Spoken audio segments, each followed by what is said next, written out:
প্রিয় দর্শক, আসসালামু আলাইকুম। যেখানে খরগোশ চাষ করতেছে, এখানে অনেক পালতাছি।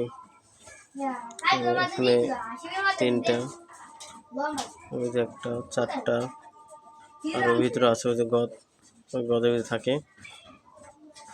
আয় আয়,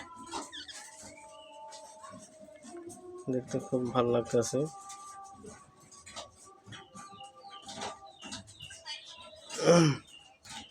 অনেক সুন্দর খেলা করছে,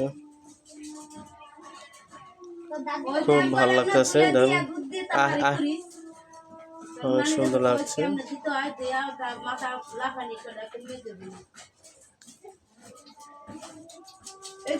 দর্শক, ভিডিওটা করছেন খুব কষ্ট করে, অনেক দূর থেকে। কাছে গেলে দৌড় দেবে, সেই জন্য আমি দূর থেকে টেনে করছি।